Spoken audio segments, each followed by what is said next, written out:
when we talk about kind of the recipe that y'all have, especially on offense, how much of that with getting to the free throw line, offensive rebounding and such, is to mitigate sometimes when you have stretches, maybe like the last 3 games where field goal percentage might not have been as good as it has been throughout the course of the rest of the season? I think the thing that hurt us the most in the previous game was our turnover rate, because even if your field goal percentage is whatever it was, 4% lower than what our average was, you can endure that if you're getting the same volume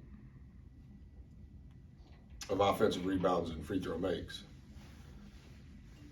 22% of our possessions, we turned it over.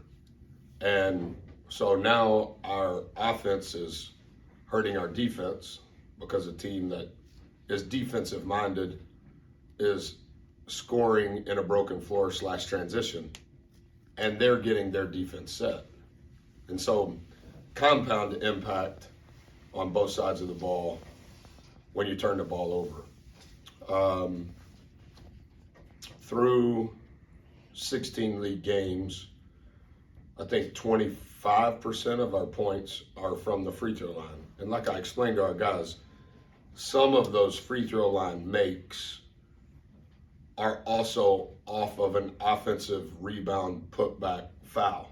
So they're not separate categories. We're second in the league in offensive rebound percentage. We're, I think, 6th or 7th in the nation in offensive rebound percentage. But some of that bleeds into 25% of our points are coming from the free throw line. But if you're giving the ball to the other team, regardless of what your field goal percentage is that day, you're losing the offensive rebounds, you're losing the free throw makes, you're obviously losing an opportunity to shoot a ball, and you're compounding that because you're not back in transition, particularly when they're live ball. So non-steal turnover percentage, we've been really good at. You don't want to turn the ball over, but you hope somebody kicks it out of bounds or whatever happens. And now your defense is set. Our live ball turnovers were too many. I think it was 10 out of our 16 were live ball. So now we give up 12 points in transition in what was the slowest game that we've played this year. So 63 possession game, 20% of the time you're turning it over. And of those turnovers, 10 of them are live ball that lead to 12 points. So they're getting 20% of their points in transition. So I don't know where to delineate, hey, you didn't shoot it as well. I understand. But the other factors that I mentioned to me are more of our recipe in regards to what we count on. When you look at free throws, crashing the glass, keeping turnovers low, when you put those kind of things together, is that in essence also looking ahead at kind of tournament play, because those things maybe you suffer a little bit less vacillation when you get into those kind of more high pressure situations? Well, the game shortens, in my opinion, and all of the whiteboard stats that you've heard me talk about the last 4 years, all of those quotas, all of the things that are our objectives statistically in those categories are all based on teams that advance in the NCAA tournament. And that's how it started years and years ago. And then each year we study those teams to try to, upon arrival, we were running what we call cover 2 defensively. And now we're running Seattle 3 in our last 2 years. Well, the premise behind that they're completely different. And so last year after Auburn, we threw away everything we were doing offensively and started anew. And now this year we've kept a lot of that, but we're doing some things early in the possession that are kind of on the front end of what we do if we don't score later in the possession, which is the same as last year. But the numbers on what correlates to winning, regardless of style of play, we study those numbers every year. And you're going to play fast teams, you're going to play slow teams, but every timeout is 2.5 minutes long. So the game is very choppy and the game becomes shorter. And so when the game is shorter and you're playing an opponent that you don't know, and they're playing someone they don't know, and categorically speaking, officials that don't know either, what is it that you can still control, so to say, regardless of locale or opponent? And I think those things, that's why we track those things also nationally. Like, I think it's a big deal that we're number one in the nation in free throw makes, free throw attempts. I think it's a big deal that we're number one in free throw percentage in our league. Partly because we know that that's part of the recipe. Buzz, y'all had 2 previous SEC losses and came back and had really impressive wins after those losses. How do you do that? And what are the reasons? It's just the quality that this team has? That's one thing I mentioned when I talked to those guys, Lucci and Dave on Mondays. If you were to divide the league into thirds, the first 6 games, the next 6 games, the third 6 games, in lap 1, we lost 1 game. That was at Kentucky. So when we lost at Kentucky, we were 5-1. And then in the second lap, per se, we lost 1 game. That was at Arkansas. And then obviously in this lap, with 2 games to go, we lost 1 at Mississippi State. I do think the response by our guys and by our staff has been tremendous.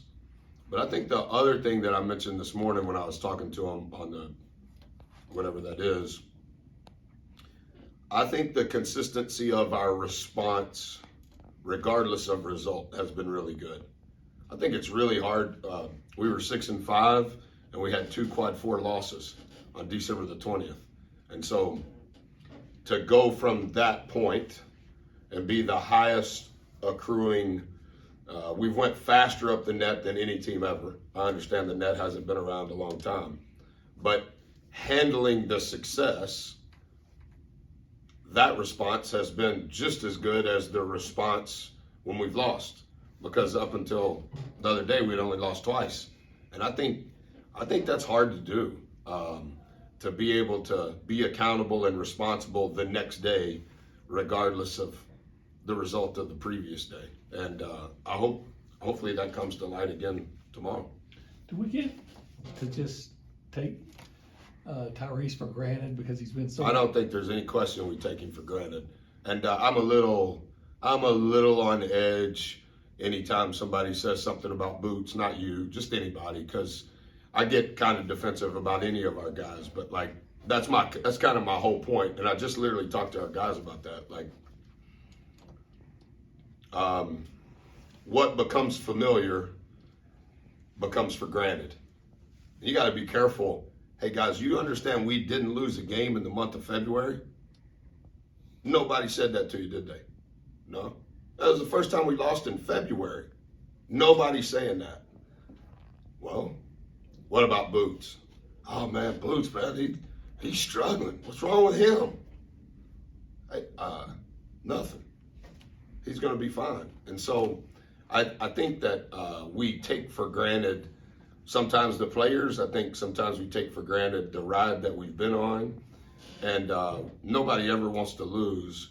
But that's kind of been some of the points that I've made since we lost in Starkville, is not taking for granted some of what's familiar and being predictable in what we're counting on you to be. We're not a predictable, we're going to turn the ball over 10 times live ball. We're not predictable, Henry's going to have 1 rebound in the game. Jew's going to have 1 rebound in the game. Boots is only going to score 5 points all from the free throw line. Those things are not predictable. It doesn't mean you have to be perfect, because the last game, Jew was our second leading scorer and was a big part of why we won. So it's not that we have to play perfect, but over time, you begin to take for granted the accountability and the predictability. So I anticipate Boots will be more than fine. He always has been. Let's get some TV questions.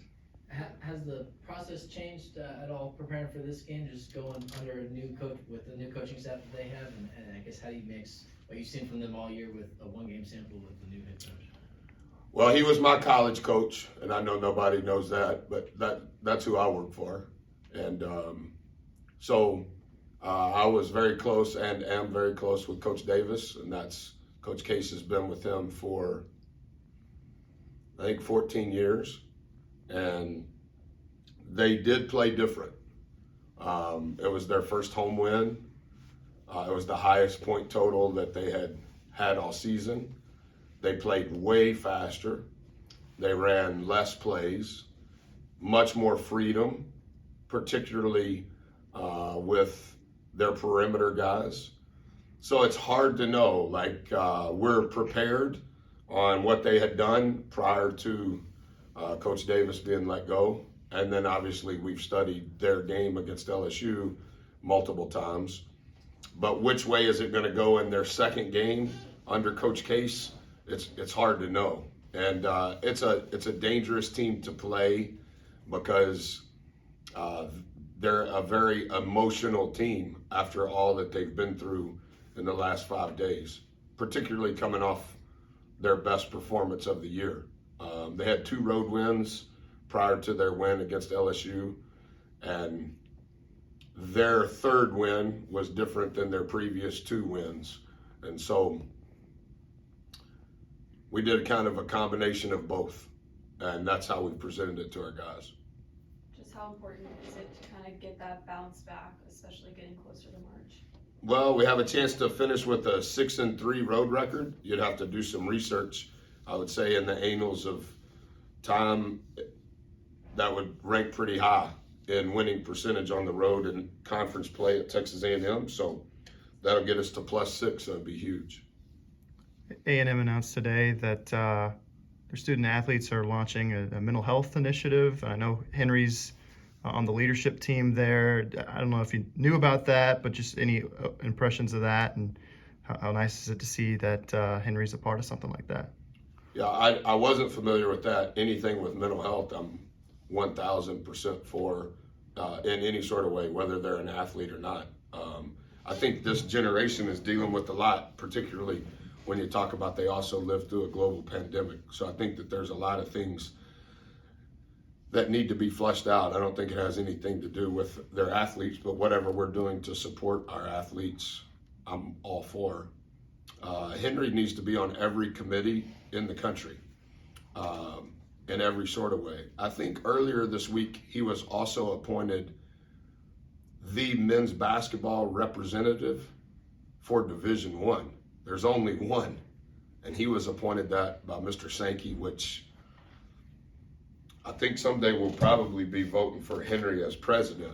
So all the reps he can get on any committee, I'm for that. Coach Case was your coach at Oklahoma City. Mm-hmm. What any fond memories?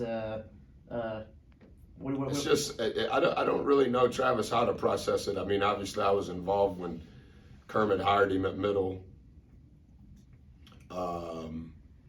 He had the highest winning percentage in 13 years as a 4-year college coach. We won a national championship my second year there. He went on to win another national championship 2 years later. He's since coached in junior college at 2 different junior colleges in Oklahoma. Was a really, really good player at Oklahoma State with Coach Self. And his son played at Kansas and is an assistant at Kansas now. Known him, obviously, since he was a little baby. I'm not old, but I'm not young anymore. But for me to be a manager at an NAIA school, and then in game 17 of my 16th year as a head coach, to play on the road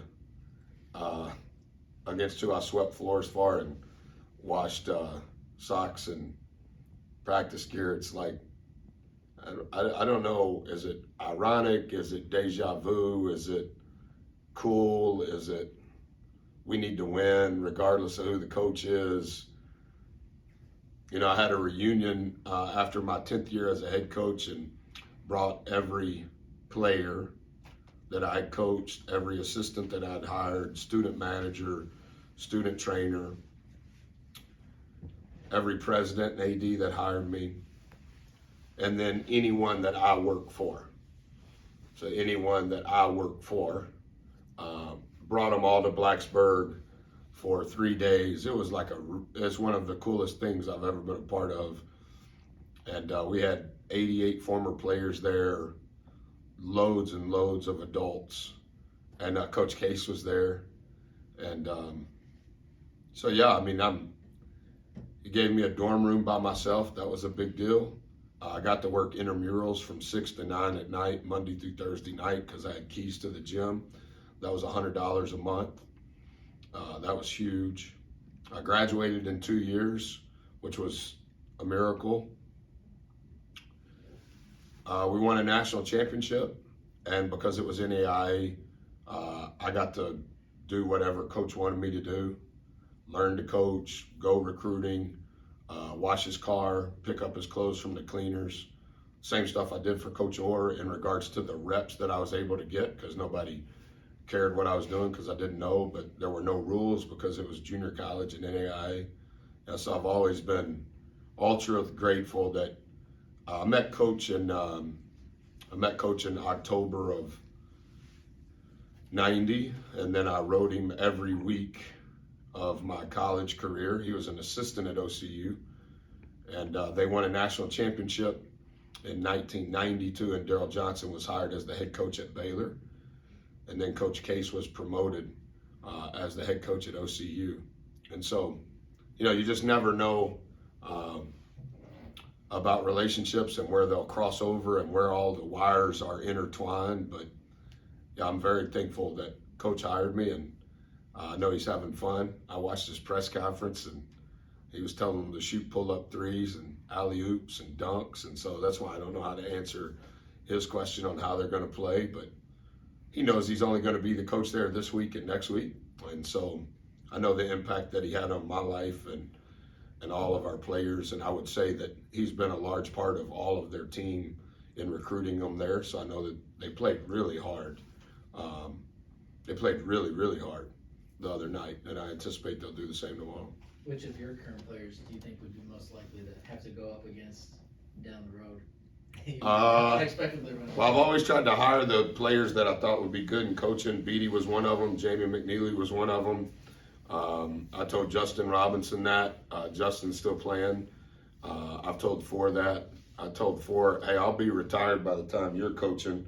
So if you don't hire me as your coach, or I'm going to steal all your mail out of your mailbox every day except for your bills.